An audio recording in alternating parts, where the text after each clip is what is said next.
Merhaba arkadaşlar, kanalıma, videoma hoş geldiniz. Bugün Phuket'in en meşhur, her yerde reklamını gördüğünüz o meşhur James Bond adasına gidiyoruz. Hani şu her magnetin, her kartpostalın üzerinde olan ikonik kayalıklar var ya, işte tam oraya gidiyoruz. Ama orası haricinde kimselerin bahsetmediği muhteşem adaları da keşfedeceğiz. Onlar videonun sürpriz kısmı açıkçası. Phuket'e kadar gelmişken bu turu yapmadan dönmek olmazdı ama bakalım gerçekten anlatıldığı kadar büyülü mü yoksa sadece iyi pazarlanmış bir turistik rota mı?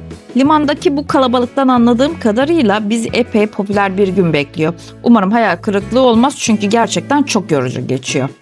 Ben bu turu yerel acente'den aldım. Otelden limana ulaşım, kahvaltı yani küçük atıştırmalıklar, soft içecekler ve öğlen yemeği dahil pazarlık ile 1900 bahttan 1500 bahta bağladım. Bu arada kanalıma ve bana destek olmak için bir beğeni, daha fazla keşif için de abone olmayı unutmayın. Destekleriniz çok kıymetli. Şimdiden teşekkür ederim. Evet, James Bond adasına doğru yola çıkıyoruz. Denizi, o meşhur kayaları ve bu turu perde arkasını beraber göreceğiz. Bakalım bu kadar yolu geldiğimizde bu kadar kalabalığa değecek mi? Turun gerçek yüzünü beraber keşfedeceğiz. Ve çok önemli bir tavsiyede bulunmak istiyorum. Eğer deniz tutulmasına karşı biraz bile hassasiyetiniz varsa limanda verilen bulantı haplarından mutlaka bir tane kapın derim. Çünkü bindiğiniz tekneler oldukça hızlı ve dalgalar ciddi anlamda insanı sarsıyor. Neyse ki ilk durağımıza ulaştık. Burası turun en klostrofobik ama bir o kadar da ilginç kısımlarından. Yani ilk durağımız Panak Adası civarındaki bu mağaralar. İçerisi gerçekten ilginç ama bir o kadar da basık. Başımızda kasklar, eğile büküle ilerliyoruz. Eğer kapalı alan korkunuz varsa burası sizi biraz zorlayabilir. Sarkıtlara çarpmamak için sürekli eğilmek zorunda kalıyorsunuz. Yani öyle huzurlu bir doğa yürüyüşü beklemeyin. Daha çok keşif görevi gibi. Ama o daracık yollardan geçip mağaranın sonuna vardığınızda sizi enteresan bir manzara karşılıyor. Ayaklarınız suyun içinde, dev mangrove ağaçları kökleri arasındasınız. Mağaranın o basık havasından sonra buradaki manzara belki sizlere iyi gelebilir ama benim beklentimi karşılamadı.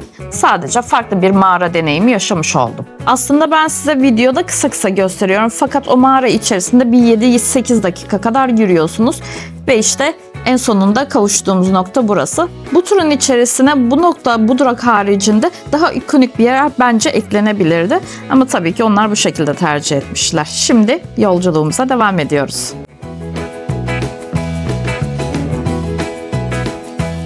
Ve turun en popüler aktivitelerden birine kano durağına geldik. Herkes ikişer minik kanolara binip bu devasa kayalıkların arasındaki daracık boşluklara süzülüyor. Bakınca çok huzurlu duruyor olabilir ama gerçek şu ki suyun üzerinde kano trafiğinden geçilmiyor.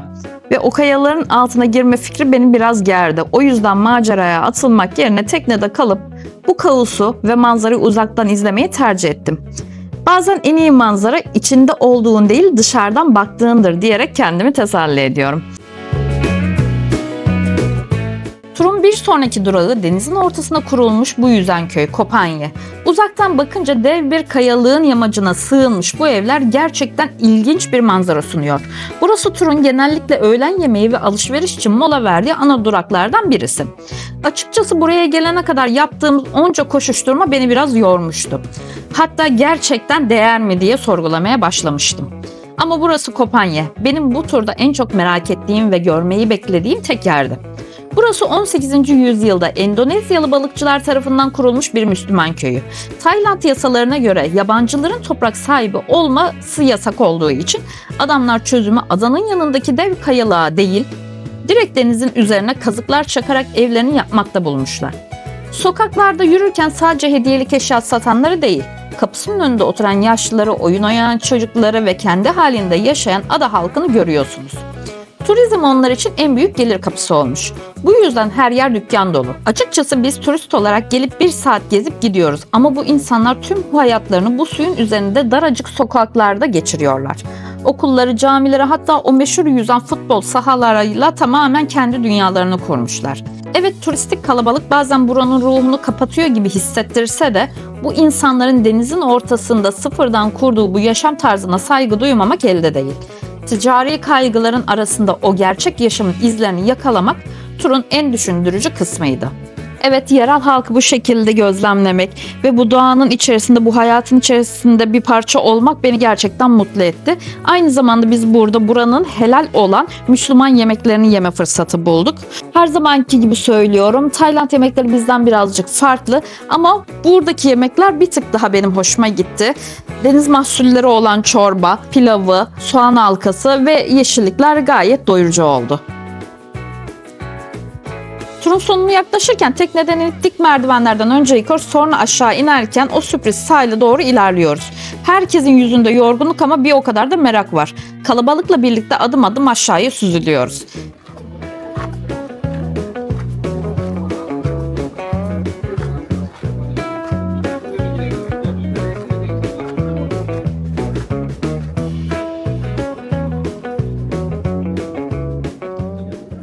Ve işte sahildeyiz. Dürüst olmam gerekirsem burası hayalinizdeki o uçsuz bucaksız bembeyaz kumsallardan biri değil. Benim hoşuma gitmedi açıkçası. Sahil oldukça küçük ve dar. Havlunuzu serecek yer bile bulamıyorsunuz. Üstelik su Phuket'in diğer koylarında gördüğünüz o kristal berraklığından değil. Buraya gelmemizin asıl sebebi ise işte tam karşıda duran denizin ortasındaki o meşhur kayalık. Herkes bu noktada durup bu ikonik doğa harikasının arkasına alarak fotoğraf çekilme derdinde. Manzara fotoğraf severler için kesinlikle ilgi çekici ancak o kadar yolu tepip bu kalabalığa girip bu kadar küçük bir sahilde vakit geçirmek, sadece o tek bir kayayı görmek için buraya kadar gelmeye değer mi? Orası birazcık tartışılır. Eğer önceliğiniz yüzmek ve sakinlikse burası sizi biraz hayal kırıklığına uğratabilir. Ama ben o ikonik taşı gördüm ve fotoğraflandım demek istiyorsanız o zaman rotanıza ekleyebilirsiniz. Ve turun sonunda beklentilerimin karşılanmadığını sorguladığım anlar vardı ya, hepsi işte tam bu saniyede yok oldu. O turkuazın berraklığı ve kumsallığın beyazlığı tek kelimeyle vay canına dedirtti. Arkadaşlar, buranın sahili tek kelimeyle rüya gibi. Önceki duraklardaki o dar ve kalabalık plajlardan sonra buradaki ferahlık ve dinginlik ilaç gibi geldi. Dev ağaçların gölgesine serilmiş şezlonglar, tropikal meyveler, rüzgarda salınan palmiyeler, burası huzurun tam kendisi. Adım adım kumsalda ilerlerken buranın ne kadar özenli olduğunu fark ediyorsunuz. Burası sadece yüzmek için değil, o kartpostallık Phuket karelerini yakalamak için de mükemmel bir nokta. Salıncaklar ve fotoğraf çekilme alanları var. Burası sadece bir plaj değil, üzerinde yerleşik hayatında olduğu otantik bir ada. Adanın arka kısımlarında konaklama alanları da mevcut. Kumsalın hemen arkasında hasır çatılı yerel dükkanların olduğu şirin bir pazar alanı sizi karşılıyor. James Bond adasının o ticari havasından sonra Koh Naka'nın bu bozulmamış, otantik yapısı beni gerçekten büyüledi. Hem doğasıyla hem de insanıyla kalbimi burada bıraktım.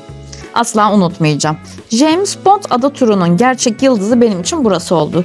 Hatta imkanınız varsa Naka Adası'na 2 gecenizi ayırmanızı tavsiye ederim. Tabii turla değil, bireysel olarak gelmek gerekiyor. Bir taş için koca bir günü harcadığımı düşünürken Koh Phangan ve Naka Adası beni memnun etti. Şu denizin rengine bir bakar mısınız, mavinin tonlarına ve berraklığına? Gerçekten bulunmaz bir köşe. Ve bir maceranın da sonuna geldik. Koh Naka'nın o huzurlu kumsalından ayrıldıktan sonra Phuket Patong bölgesine geri geldik. Ve kendimizi Phuket'in kalbi Patong sahile attık. Adadaki o sakinlikten sonra Patong'un enerjisi, biraz da karmaşık havası her zamanki gibi farklı bir his veriyor. Sahil boyunca kumların üzerinde kısa bir yürüyüş yaptık ve muhteşem bir gün batımı izledik. Ama asıl finali mideyi bıraktık. O kadar Tayland yemeğinden sonra insanın canı bazen memleket lezzeti çekiyor. Biz de tercihimizi Sultan Restoran'tan yana kullandık. Bu arada reklam işbirliği de yoktur. Şöyle güzel bir Türk yemeği yiyince kendime geldim diyebilirim. Phuket'te olup da tanıdık bir tat bulmak gerçekten paha biçilmez. Bu gördüğünüz bölgede turistik esnafların olduğu, turistik dükkanların olduğu bir bölge. Buradan alışveriş yapmak istediğiniz zaman mutlaka pazarlık yapın. Örnek veriyorum, 300 bahta olan bir ürünü 200 bahta kolaylıkla alabileceğinizi de ek olarak söylemek isterim. Aynı zamanda benim son tavsiyem ne olur bu turla ilgili? Eğer James Bond hayranıyım, o ikonik kayayı mutlaka görmeliyim diyorsanız veya Koh Phangan gibi yüzen köyleri merak ediyorsanız bu tura bir şans verin derim. Ama dürüst olayım, eğer kalabalıktan nefret ediyorsanız ve önceliğiniz sadece berrak deniz ve yüzmekse burası sizi biraz yorabilir. Benim için bu turun yıldızı kesinlikle Kopenhag ve o mistik havası ve Koh Naka'nın rüya gibi kumsalıydı. Diğer kısımları biraz da olsa olur, olmasa da olmaz tadıydı, problem olmaz tadındaydı. Yine de Phuket'e gelmişken bir kere deneyimlemek lazım. Umarım bu dürüst tur rehberim sizin işinize yarar. Bir sonraki macerada görüşmek üzere. Kendinize iyi bakın. Hoşça kalın.